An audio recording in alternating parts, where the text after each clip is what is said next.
Oh, he did.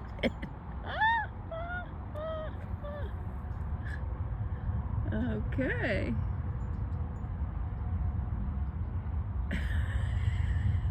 Are you happy with yourself over there?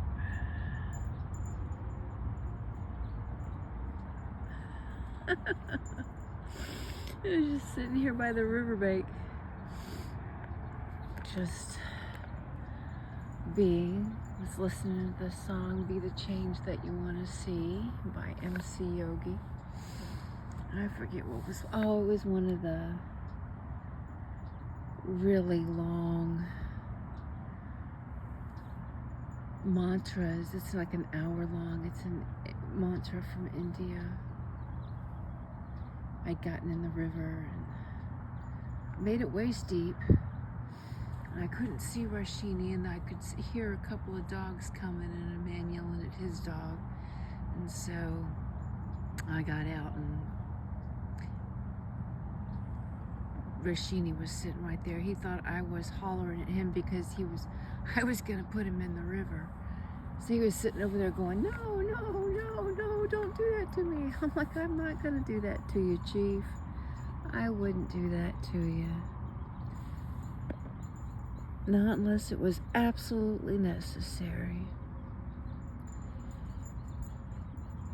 So, just wasn't ready to leave yet. And then I noticed that my legs felt so much better after getting in the river.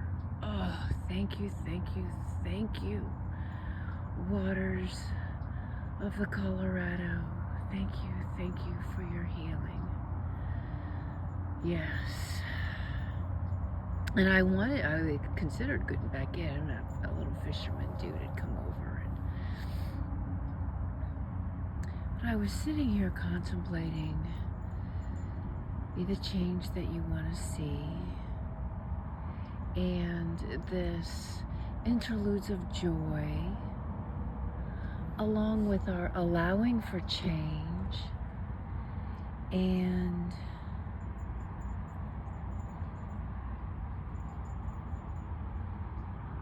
also this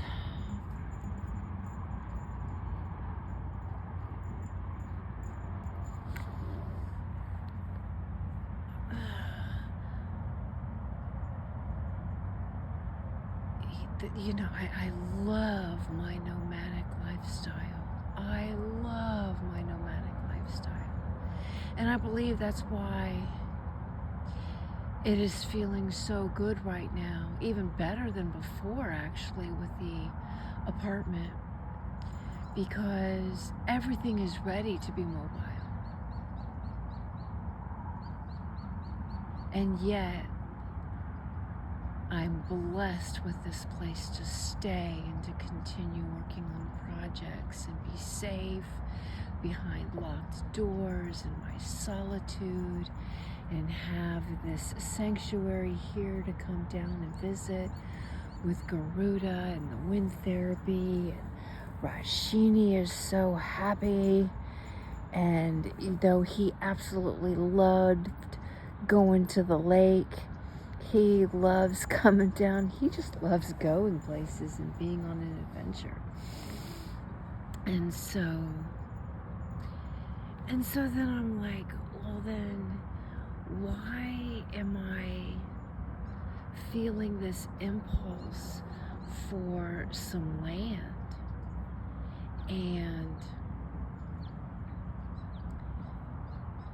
And that impulse is for a landing spot for myself, which is beautiful, but also for family, for community.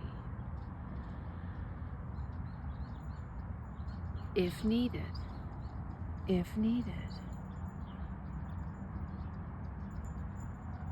And then finding myself going, maybe there's a space outside the United States. Why am I limiting myself? It's back to that little circle loop. Oh, I find that hilarious. So it's just interesting.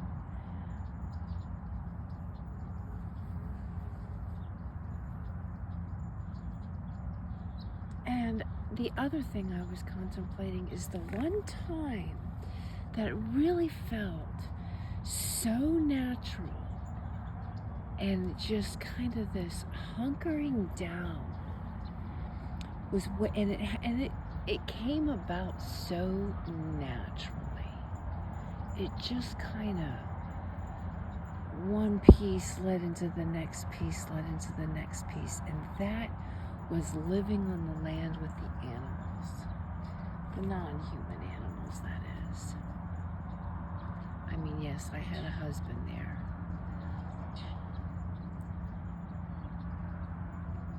And in many ways, he was a good husband. And in other ways, it was exactly what was needed for my evolvement. However, that was rescuing the animals, and that turned into the bed and breakfast and pet sitting. And it just, and then the compassion overload. I went into compassion fatigue. I did not have a good self-care program. I was on a lot of medications and drugs, and then that led to, the suicide attempts, and just with this, a lot of the dogs had made, I had a period of some deep challenges where you lost 7 dogs in like a 2 to 3 month period of time, and one of them was a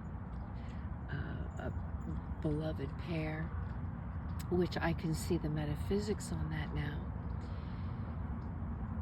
and led to my spiritual conscious awakening and self-care, and fell in love with the doghouse all over again, and really didn't want to let it go, but yet knew I needed to, because I needed to spread my wings, and so continued on into the peregrinations.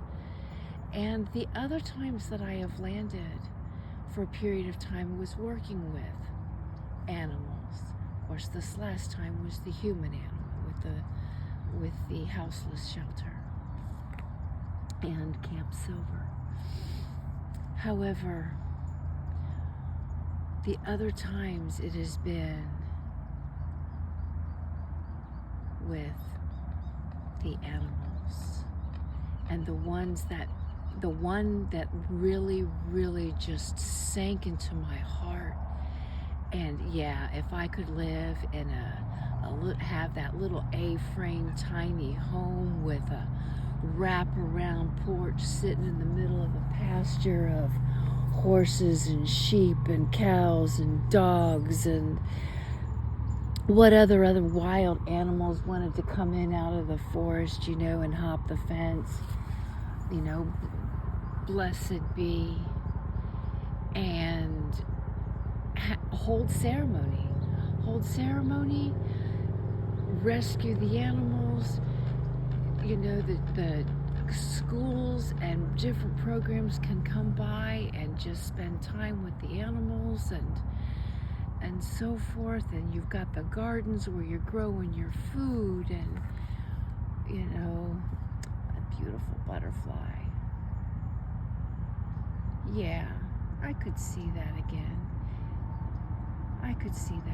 So I guess that was my sitting here contemplating, like coming to this core. Well, if you wanted to land some space, what is it that you would really want? What is really calling your heart? What would feel good? Well, I love ceremony. I love facilitating ceremony. I love creating those spaces, whether it be on the land, with the animals, and then yet having that freedom to be able to spread my wings and go where I need to go, and know that there's other community or family there that will honor the space and honor the animals and take care of them and so forth. Like I did for her, she got to go spend time in Sedona and have some me time and be with other family and so forth, and no concerns about what was taking place on the land, how the animals were being cared for. It just, you know, was organic, happy, joyful, peaceful, loving, amazing. And I better go before he digs a hole here that I'm not able to, now he's getting another root. Yeah, it's time to go. Well, thank you, Spirit, for this time of contemplation and sharing this with the beaver tree and the Colorado River